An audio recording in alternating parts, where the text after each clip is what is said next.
selamat berkatilah.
Jemaat yang terkasih di dalam Tuhan, selamat pagi dimanapun Anda berada. Selamat hari Minggu, selamat beribadah, Tuhan Yesus memberkati. Jemaat kami undang untuk bangkit berdiri. Jemaat yang dikasihi Tuhan, marilah kita memulai ibadah ini dengan penuh semangat. Kita memuji Tuhan dari PKJ 2, mulia-mulia namanya, dan KJ 242, muliakanlah Allah Bapa.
Kebaktian ini dimulai dengan pengakuan bahwa pertolongan kita adalah dalam nama Tuhan yang menjadikan langit dan bumi.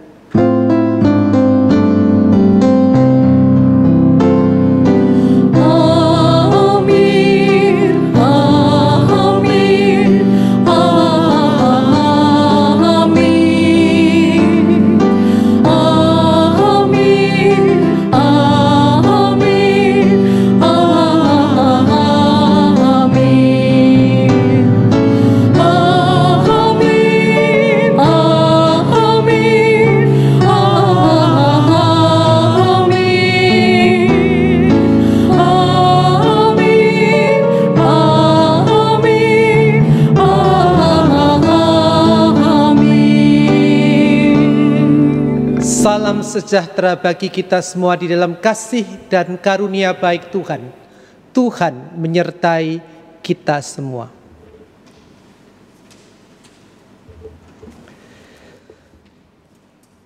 Percaya bahwa Kristus bangkit tanpa melihat memang sering disalahpahami. Orang menyebut kebangkitan Yesus Kristus adalah sebuah konspirasi, sebuah hasil persekongkolan murid-murid Yesus yang tidak memiliki sedikit bukti. Sebab percaya pada kebangkitannya adalah anugerah, seperti yang dikatakan di 1 Petrus ayat 8 dan 9. Sekalipun kamu belum pernah melihat Dia, namun kamu mengasihinya. Kamu percaya kepada Dia, sekalipun kamu sekarang tidak melihatnya. Kamu bergembira karena sukacita yang mulia dan yang tidak terkatakan, karena kamu telah mencapai tujuan imanmu, yaitu keselamatan jiwamu.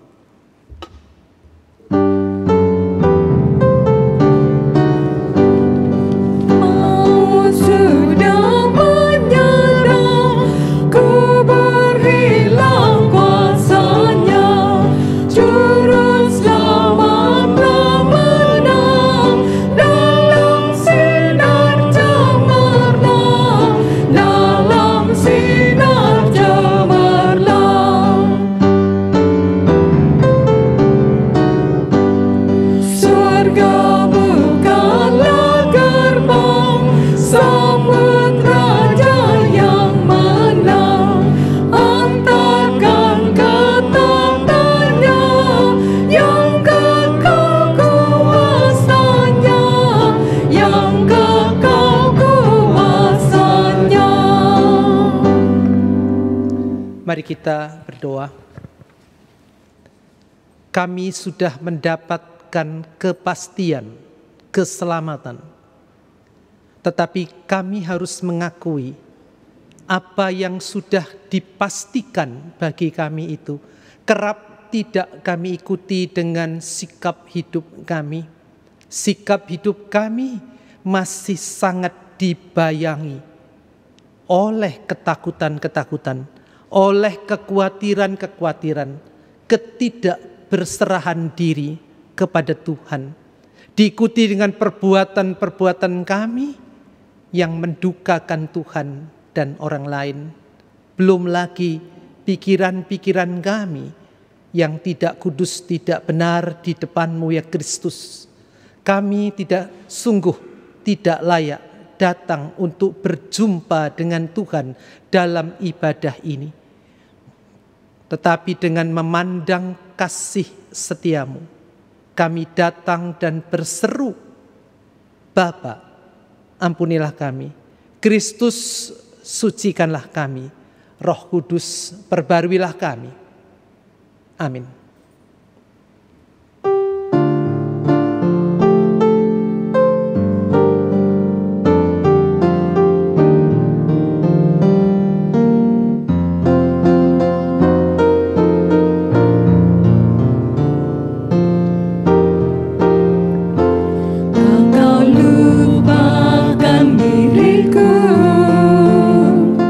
Kau ingatku adalah debu.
bangkit berdiri, kita akan mendengarkan akan berita anugerah dari Tuhan Yesus sendiri. 1 Petrus pasal 1 ayat 3 dan 4. Terpujilah Allah dan Bapa Tuhan kita, Yesus Kristus, yang karena rahmat-Nya yang besar telah melahirkan kita kembali oleh kebangkitan Yesus Kristus dari antara orang mati, kepada suatu hidup yang penuh pengharapan, untuk menerima satu bagian yang tidak dapat binasa, yang tidak dapat cemar dan yang tidak dapat layu, yang tersimpan di sorga bagi kamu. Itulah berita anugerah dari Tuhan. Syukur pada Allah dan salam damai bagi kita semua.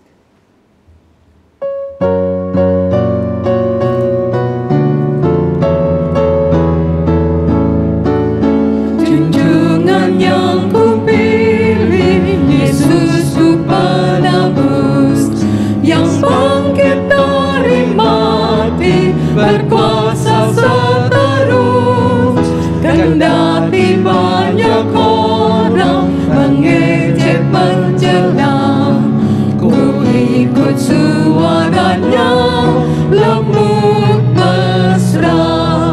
Benar, benarlah hidup Yesusku, bersamaku di jalanku, suaranya ku dengar.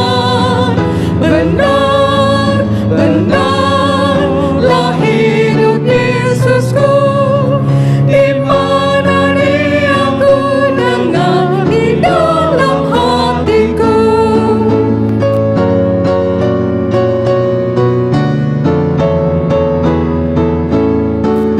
Menyanyilah umat-Nya, memuji Tuhanmu, nyanyikan haleluya, agungkan Rajamu.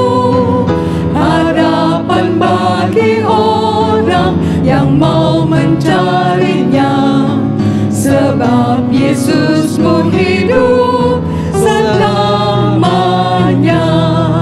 Benar, benarlah hidup Yesusku, bersamaku di jalanku, suaranya ku dengar.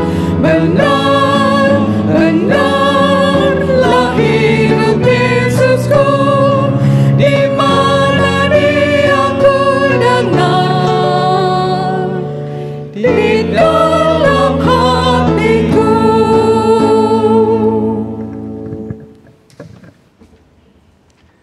Kita akan membaca firman Tuhan dan terlebih dulu kita akan bersama-sama berdoa. Terima kasih karena kami boleh mendengar suara-Mu waktu lepas waktu, saat lepas saat. Dan hari ini, di hari perhentian Tuhan, kami ingin terus dan tetap juga mendengar firman-Mu. Nyatakanlah kehendak-Mu kepada kami semua, dan biarlah Roh Kudus yang memampukan kami untuk mengerti dan untuk mentaati firman dengan setia. Dalam nama Yesus Kristus, amin. Bacaan kita pada hari ini adalah dari Injil Matius pasal yang ke-27, ayat 62 sampai dengan 66, disambung Matius 28, 11 sampai 15. Matius 27, 62 sampai dengan 66, disambung Matius 28, 11 sampai 15. Matius 27 ayat 62-66 saya bacakan lebih dulu. Keesokan harinya, yaitu sesudah hari persiapan, datanglah imam-imam kepala dan orang-orang Farisi bersama-sama menghadap Pilatus. Dan mereka berkata, "Tuan, kami ingat bahwa si penyesat itu sewaktu hidupnya berkata, 'Sesudah 3 hari aku akan bangkit.' Karena itu perintahkanlah untuk menjaga kubur itu sampai hari yang ketiga. Jikalau tidak, murid-muridnya mungkin datang untuk mencuri dia, lalu mengatakan kepada rakyat, ia telah bangkit dari antara orang mati, sehingga penyesatan yang terakhir akan lebih buruk akibatnya daripada yang pertama. Kata Pilatus kepada mereka, ini penjaga-penjaga bagimu, pergi dan jagalah kubur itu sebaik-baiknya. Maka pergilah mereka, dan dengan bantuan penjaga-penjaga itu, mereka memeterai kubur itu dan menjaganya. Dilanjutkan Matius 28, 11 sampai dengan 15. Ketika mereka di tengah jalan, datanglah beberapa orang dari penjaga itu ke kota dan memberitahukan segala yang terjadi itu kepada imam-imam kepala. Dan sesudah berunding dengan tua-tua, mereka mengambil keputusan lalu memberikan sejumlah besar uang kepada serdadu-serdadu itu dan berkata, kamu harus mengatakan bahwa murid-muridnya datang malam-malam dan mencurinya ketika kamu sedang tidur. Dan apabila hal ini kedengaran oleh wali negeri, kami akan berbicara dengan dia, sehingga kamu tidak beroleh kesulitan apa-apa. Mereka menerima uang itu dan berbuat seperti yang dipesankan kepada mereka. Dan cerita ini tersiar di antara orang Yahudi sampai sekarang ini. Itulah pembacaan firman Tuhan, berbahagialah mereka yang mentaati dalam hidupnya. Haleluya. Haleluya, haleluya, haleluya.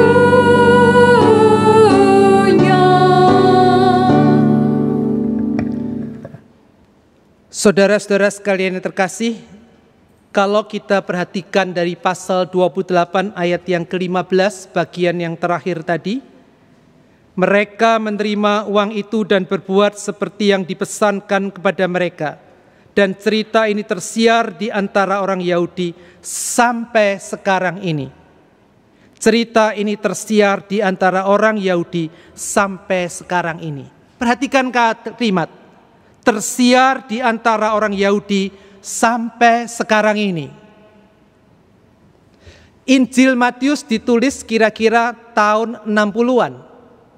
Yesus bangkit kira-kira di tahun 30-an. 30 tahun cerita bohong, kisah ilusi. Orang bilang sekarang hoax masih disukai. Jadi pertanyaan, kenapa hoax muncul? Dan yang kedua, kenapa manusia suka pada yang namanya hoax? Mari kita perhatikan. Pada peristiwa yang ada di kitab Injil Matius 28 ini, hoax adalah muncul karena dimulai dengan para imam-imam kepala. Imam-imam kepala yang dipenuhi dengan kebencian kepada Yesus. Mengapa mereka benci kepada Yesus? Satu, karena Yesus mengajar dengan penuh hikmat dan kuasa. Dan akibatnya para pemimpin agama kurang diperhatikan, diacuhkan oleh orang banyak. Yesus lebih populer dari pemimpin agama. Kedua, Yesus menurut mereka banyak sekali menerobos, bahkan nampak bertentangan dengan hukum Taurat menurut mereka. Bertentangan dengan tradisi-tradisi yang ada dimunculkan oleh para imam-imam tentang hari Sabat dan seterusnya. Yang ketiga, orang banyak yang menyukai Yesus itu sudah menunjukkan gejala-gejala dengan didorong oleh kelompok selotis untuk bersama-sama mengangkat Yesus menjadi raja. Dan kalau itu sampai terjadi dan masuk ke telinga pemerintah Romawi, maka pemerintah Romawi pasti akan melakukan tindakan kekerasan, menekan mereka dengan hebat. Itu akan menimbulkan masalah. Karena itulah para imam kepala mengatur dengan berbagai cara, sedapat mungkin mereka mencoba menjebak Yesus, tetapi mereka selalu gagal. Dan akhirnya mereka berhasil dan kemudian mereka menangkap dan membawanya kepada Pilatus untuk divonis mati. Yesus mati tergantung di kayu salib. Tetapi Yesus bangkit pada hari yang ketiga. Nah, kebangkitan Yesus di hari yang ketiga ini sudah mereka dengar. Maksudnya imam-imam itu sudah mendengar. Paling tidak Yesus sudah 3 kali mengatakan, aku akan mati dan bangkit hari yang ketiga. Maka mereka dibayangi ketakutan. Kalau nanti bagaimana seandainya Yesus betul-betul bangkit?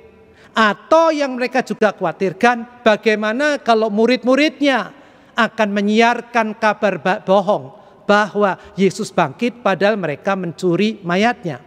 Maka mereka kemudian meminta Pilatus untuk mengirimkan para penjaga di kubur yang menyimpan jenazah Yesus. Dan menarik, setelah Yesus bangkit, para penjaga kabur datang menjumpai imam-imam kepala. Lalu apa kata imam kepala? Katakan kepada orang banyak, murid-muridnya mencuri mayat Yesus waktu kami tidur. Dan mereka bayar para penjaga itu. Ada konspirasi sekaligus memunculkan isu, cerita bohong. Istilah kita sekarang hoax, berita palsu. Kenapa hoax itu muncul? Oleh karena rasa benci dari para imam kepala. Mereka ingin mengubah suatu kebenaran menjadi ketidakbenaran, ketidakjelasan. Salah satunya juga untuk membuat orang yang mendengarnya menjadi bingung. Tapi persoalannya, hoax boleh muncul. Tetapi kenapa bacaan kita kembali dikatakan cerita ini tersiar di antara orang Yahudi sampai sekarang ini 30 tahun lebih. Cerita itu masih muncul, hoax itu masih muncul karena orang memang suka akan hal itu. Suka apa? Suka mencari tahu kepada hal-hal yang sangat menarik bagi mereka. Mungkin kita mengenal ada satu istilah yang populer di kalangan orang-orang muda, bahkan sekarang yang kelompok tua pun seperti saya sudah mulai memahami kata kepo. Kepo itu singkatan apa ya kira-kira? Ayo jawab yang di rumah. Kepo singkatan dari apa? Kita suka ngomong, wah kepo kamu. Kepo itu apa sih? Ayo jawab yang di rumah atau yang di gereja di sini. Ada yang mau jawab? Penato Hartoyo? Kepengen tahu. Kepo itu singkatan dari knowing every particular object. Kepengen tahu segala sesuatu sekecil-kecilnya. Senang kepada gosip, senang pada sensasi. Kepo. Nah ini. Setiap orang selalu kepo. Dan kepo itu dimunculkan kenapa? Kepengen tahu itu dimunculkan kenapa? Karena memang ada sesuatu yang menarik perhatian dari orang yang kepo ini. Dan ada sesuatu yang menarik dari yang dia kepingin tahu itu. Dan di masa-masa yang disebut dengan pandemi global ini. Coba jujur aja. Kita tuh kepo enggak? Pada saat ada orang berkata, lihat, itu ada gunung meletus, kemudian asap letusannya itu bentuknya seperti tokoh tertentu. Wah, itu tokoh penting. Kalau sudah muncul seperti itu, segala bencana alam hilang. Wah, kita tertarik. Ya. Kepengen tahu kemudian kepo, terwujud tidak? Ada lagi yang mengatakan di satu daerah tertentu, lihat itu ada pelangi indah, lama sekali. Jangan lupa seperti peristiwa Nuh. Pelangi muncul, kita bisa lihat ada keberhasilan. Kemudian kita juga makin tertarik, kepengen tahu, makin kepo. Waktu kita dengar ada ramalan-ramalan, ada nubuatan-nubuatan, bahkan yang dikatakan hamba Tuhan yang mengatakan akhir 2019 sampai dengan 2020 bagian pertengahan, khususnya setelah Paskah baru selesai. Dan Desember 2019 sampai dengan pertengahan 2020 itu ada bencana, malapetaka, persoalan. Tapi akan selesai setelah Paskah. Kita sebelum Paskah sudah menunggu-nunggu toh. Kira-kira terwujud atau tidak? Kepo lagi. Lalu itu yang isu-isu. Kita juga kemudian kan kepingin tahu toh, yang mana yang betul. Katanya pandemi COVID-19 ini ada yang mengatakan selesai Mei, ada yang mengatakan akhir Juni, ada yang mengatakan Agustus September. Kita semua kepingin tahu yang mana yang terwujud. Tapi kita lihat tidak ada seorang pun yang tahu. Tapi rasa tahu kita, kepo itu muncul karena kita betul-betul kepingin supaya bebas dari semua ini. Lalu kita meratapi pada saat melewati, ramalannya tidak cocok, omongan ilmiahnya enggak cocok, nubuatannya enggak cocok. Kita kemudian menjadi tertekan. Menjadi satu pertanyaan. Hidup kita ini dikuasai siapa? Bukankah pada saat itu kita dikuasai oleh ketakutan, oleh kekhawatiran? Kalau mau dipertajam, kita dikuasai oleh COVID-19. Dikuasai juga dengan masalah resesi ekonomi. Itu fakta. Itu memang terjadi dalam kehidupan kita. Siapa yang tidak takut, siapa yang tidak gelisah. Tetapi pada saat mata kita tertuju kepada semua itu, kita melupakan satu hal, yaitu tertuju kepada penguasa hidup kita. Kurios, Tuhan yang berkuasa hidup kita. Coba ingatlah, kalau kita membayangkan Kristus, sering dipakai oleh beberapa Tuhan ilustrasi ini. Kristus duduk di atas kursi kehidupan kita. Menjadi raja yang bertahta, yang menguasai. Tapi kerap sekali pada saat ada hal-hal tertentu juga pada saat pandemi COVID-19 ini. Yang bertahta di sana bukan Kristus. Tetapi yang bertahta adalah COVID-19. Yang bertahta adalah kekhawatiran kita. Yesus masih kita percayai.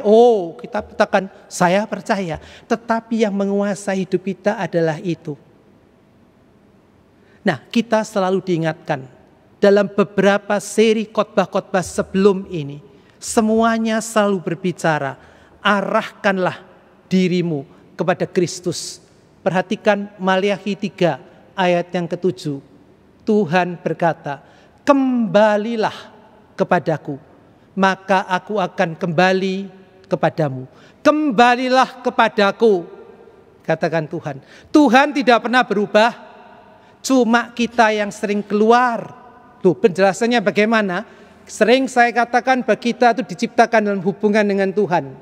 Tapi sering kita keluar dari Tuhan. Maka dia berkata, kembalilah kepadaku, kembali kepada Tuhan, mengarahkan diri kepada Tuhan. Berikutnya, Yohanes 15, saya bacakan sebagian. Tinggallah di dalam aku dan aku di dalam kamu. Di luar aku kamu tidak dapat berbuat apa-apa. Tinggal dalam Kristus. Sekali lagi, dalam Kristus. Lalu kemudian Ibrani 12 yang sudah dikhotbahkan. Marilah kita melakukannya. Melakukan apa? Ayat pertama mengatakan kita diwajibkan untuk berlomba dalam perlombaan yang tidak bisa kita hindari itu. Lalu ayat 2 katakan marilah kita melakukannya dengan mata yang tertuju kepada Yesus. Ayat-ayat di sini mau menjelaskan kurang apa lagi kalau kita mau cari ada banyak ayat. Kita memang masih hidup di dunia ini. Kita masih menghadapi krisis ekonomi. Kita masih menghadapi sakit, penyakit, kita menghadapi pandemi itu. Tidak bisa kita sangkali itu. Realistis kita ada. Tetapi mata kita, iman kita, pusat kita, konsentrasi kita, cuma Kristus. Dia yang menjadi Tuhan. Dia yang menjadi Tuhan. Tetapi muncul pertanyaan, kenapa kalau Dia Tuhan, Dia diam saja? Kalau Dia Tuhan yang bangkit, di manakah Dia?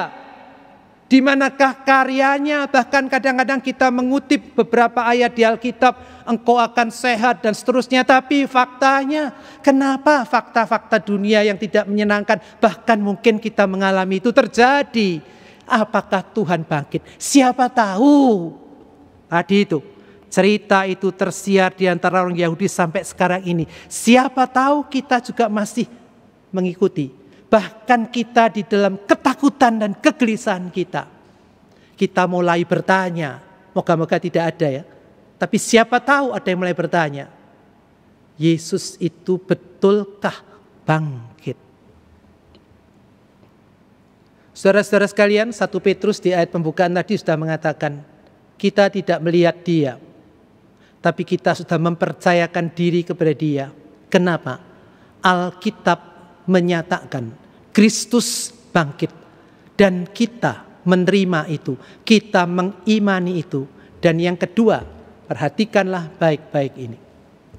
Kecaplah dan lihatlah betapa baiknya Tuhan itu. Berbahagialah orang yang berlindung padanya. Kecaplah dan lihatlah betapa baiknya Tuhan itu. Kita sering sekali menantikan akan karya-karya yang menurut kita Tuhan harus kerjakan dengan dahsyat, hebat. Tapi kita melupakan bahwa Dia bekerja dalam hidup kita setiap hari, setiap saat. Cuma kita tidak perhatikan. Hari ini tanggal berapa?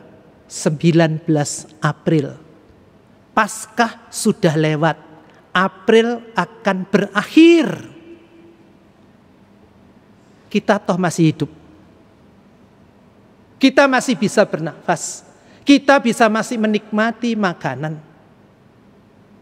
Ada yang mengatakan, loh saya harus berbaring di rumah sakit, di karantina, di rumah macam-macam. Tetapi tetap masih bisa hidup, masih bisa menikmati. Ada yang berkata, loh bagaimana dengan mereka yang meninggal? Yang meninggal, jangan lupa kita kata-kata dari Filipi 1.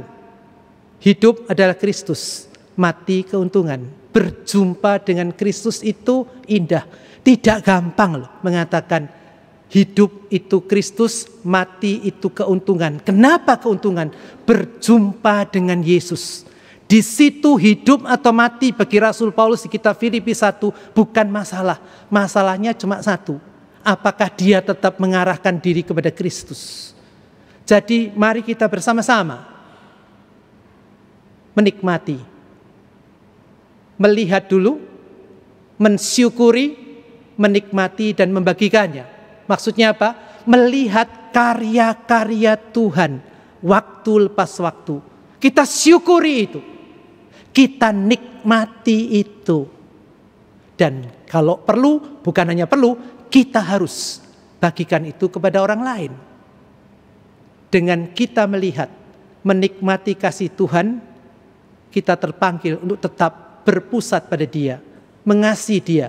Seperti satu lagu yang diucapkan, dinyanyikan oleh saudara seiman kita yang sudah pulang ke rumah Tuhan. Dia mengatakan, satu hari lagi Kau menuntun langkahku. Dengan tangan kasih-Mu, Kau pegang tanganku Bapa. Satu hari lagi Kau buktikan kasih-Mu, berkat-Mu yang melimpah. Ajarku mengasihi-Mu. Sekali lagi, satu hari lagi Kau buktikan kasih-Mu. Saya lengkapi, Kau buktikan bahwa Engkau bangkit, berkat-Mu yang melimpah. Kita dengarkan.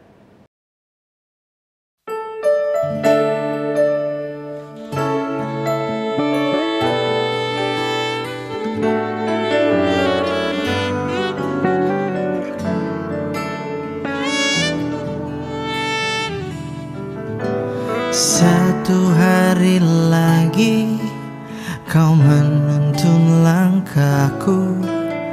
Dengan tangan kasih-Mu Kau pegang tanganku Bapa. Satu hari lagi Kau buktikan kasih-Mu. Berkat-Mu yang melimpah membuatku terpesona. Hanya satu yang ku minta, ajarku mengasihi-Mu dengan segenap hatiku seumur hidupku.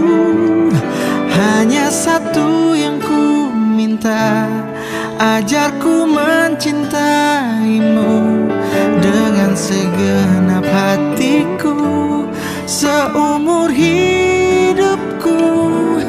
Yesus, satu hari lagi Kau buktikan kasih-Mu. Berkat-Mu yang melimpah membuatku terpesona. Hanya satu yang ku minta, ajarku mengasihi-Mu dengan segenap hatiku seumur hidupku. Hanya satu yang ku minta, ajarku mencintai-Mu dengan segenap hatiku seumur hidupku. Yesus,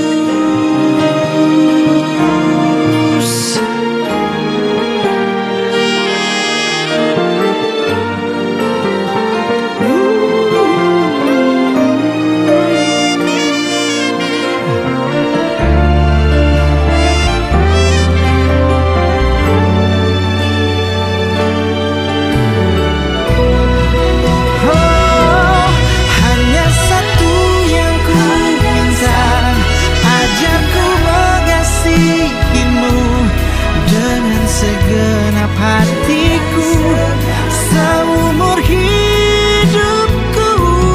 Hanya satu yang ku minta, ajarku mencintai-Mu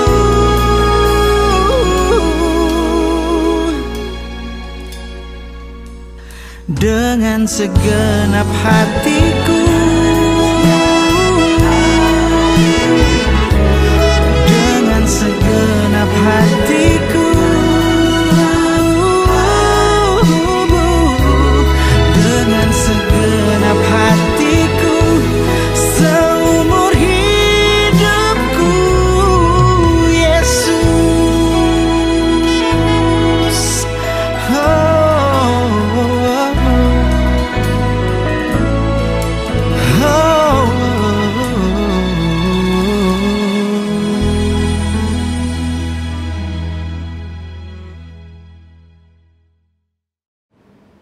Amin.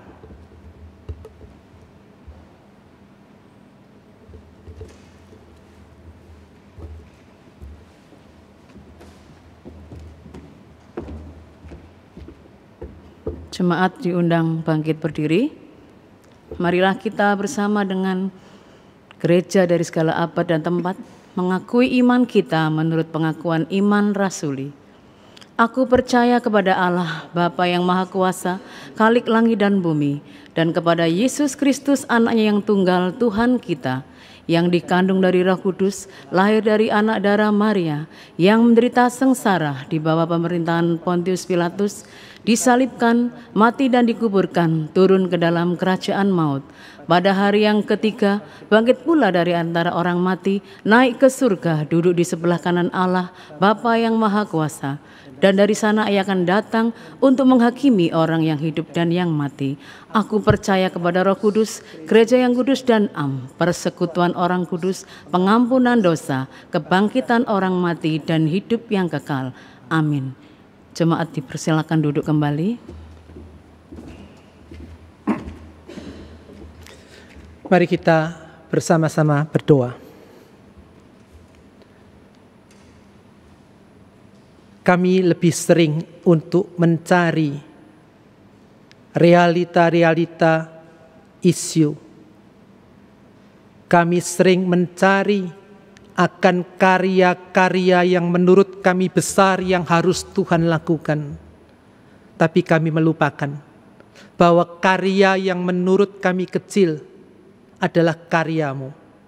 Hari lepas hari, waktu lepas waktu, Engkau sudah membuktikan Engkau Tuhan.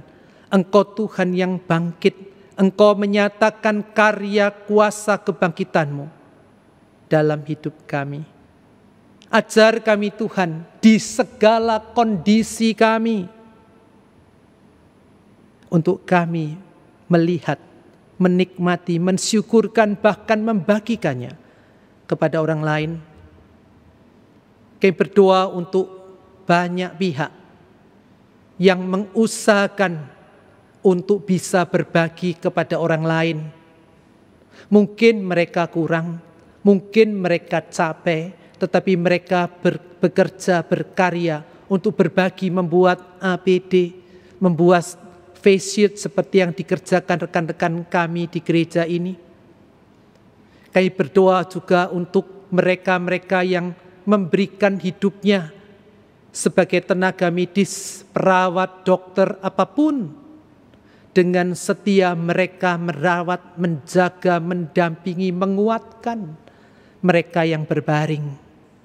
Dalam proses penantian pemulihan, Tuhan tabahkan, kuatkan. Kalau ada yang sampai harus tidak bisa menyelesaikan tugasnya, Tuhan kuatkan keluarga yang ditinggalkan. Kami serahkan juga mereka, entah yang positif, entah yang ODP, atau yang dalam pasien dalam pengawasan. Sabarkan mereka, teguhkan mereka, untuk mereka menghadapi semua ini dengan penuh penyerahan, mengarahkan diri pada Kristus. Kami bawa juga Tuhan akan mereka yang ada dalam kesulitan-kesulitan, karena kondisi perekonomian yang sulit. Pakai kami umat-Mu untuk berperan lebih banyak bagi mereka. Pakai gereja-Mu di seluruh dunia ini, berbagi kasih kepedulian kepada mereka. Bapa di surga, berikan terus aliran sukacita-Mu kepada kami yang stay at home, kami yang tinggal di rumah yang mengalami rasa jenuh, bosan. Berikan sukacita dan ajarkan kami untuk bisa menikmati akan karya-Mu di tengah kami tinggal di rumah, di tengah kami menenangkan diri di rumah. Dan biarlah di sana kami berjumpa dengan Tuhan, menikmati Tuhan, dan makin mengasihi Tuhan dalam segala hal. Kami membawa akan para hamba Tuhan di gereja Tuhan, di GKI Emmaus khususnya, Pendeta Setiadi, Pendeta Yohanes, Ibu Diana, Bapak Dani, Saudara Abel, juga Pendeta Emeritus Deborah Sri Lestari. Tuhan, Engkau tahu akan hamba-hamba-Mu ini.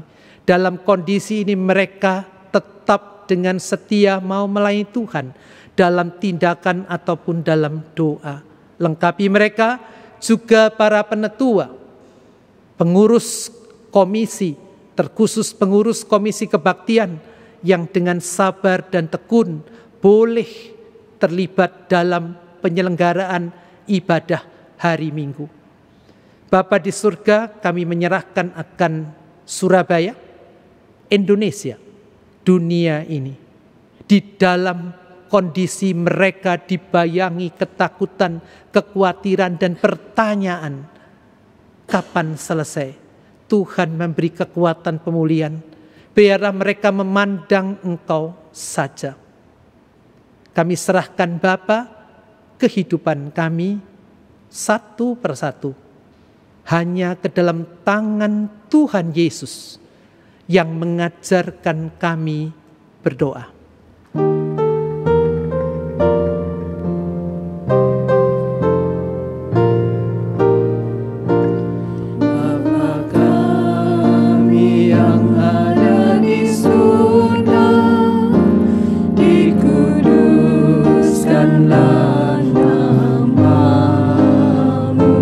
Datanglah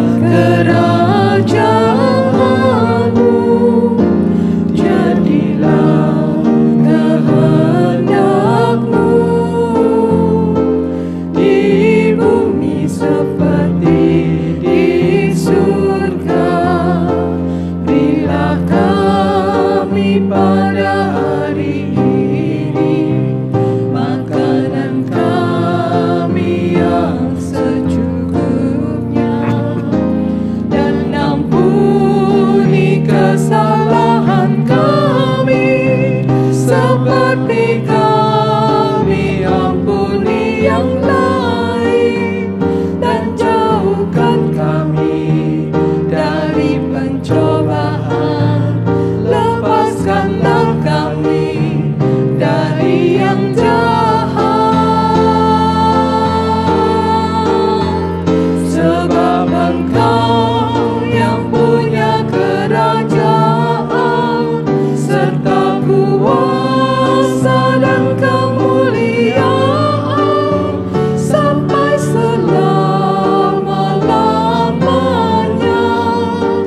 Amin, amin.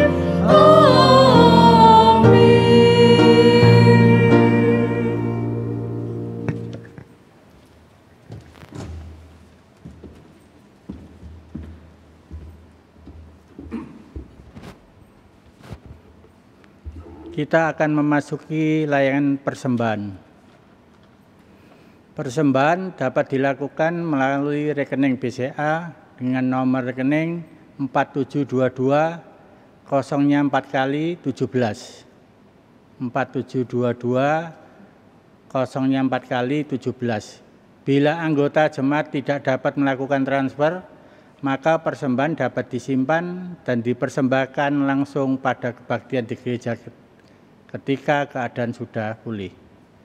Sementara bagi jemaat yang memberikan persembahan khusus seperti perpuluhan, harap mencantumkan keterangan pada kolom berita perpuluhan.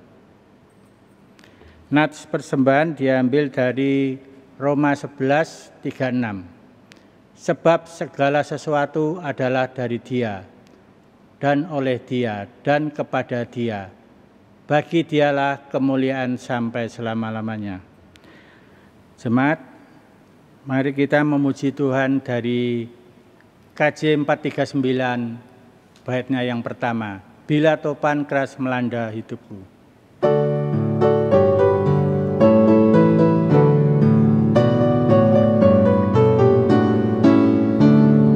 Bila topan keras melanda hidupmu, bila putus asa dan letih lesu, berkat Tuhan satu-satu hitunglah, kau niscaya kagum oleh kasih-Nya. Berkat Tuhan mari hitunglah, kau kan kagum oleh kasih-Nya. Berkat Tuhan mari hitunglah, kau niscaya kagum oleh kasih-Nya. Jemaat, mari kita bangkit berdiri. Mari kita berdoa untuk persembahan yang sudah terkumpul pagi ini. Tuhan, kalau kami ada sampai hari ini, itu semuanya karena berkat kemurahan Tuhan. Tuhan, kalau pagi ini kami boleh melayani Tuhan di tempat ini, itu semuanya juga karena berkat kemurahan Tuhan. Terima kasih Tuhan, kalau pagi ini kami sudah diberikan kesempatan untuk memberikan sebagian berkat yang asalnya dari Tuhan. Tuhan, tapi itu semuanya tidak sebanding dengan apa yang sudah Tuhan berikan untuk kami. Tuhan, kiranya mau Engkau sucikan persembahan ini, kiranya persembahan ini hanya boleh dipakai pekerjaan Tuhan di tempat ini.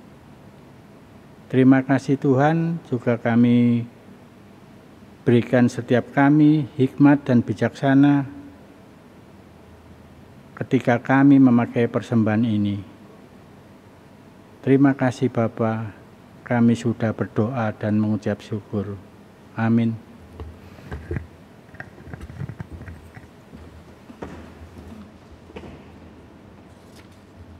Jemaat diundang bangkit berdiri.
Saudara sekalian, arahkanlah hati saudara kepada Tuhan dan pergilah menjalani kehidupan dalam damai sejahtera sesuai dengan firman-Nya. Sebab mata kita telah melihat keselamatan yang dari Tuhan. Biarlah kasih karunia dari Allah Bapa, biarlah damai sejahtera dari Yesus Kristus di dalam persekutuan Roh Kudus meneguhkan, menyertai, mendampingi, menggandeng kita satu persatu, kini dan untuk selama-lamanya. Haleluya.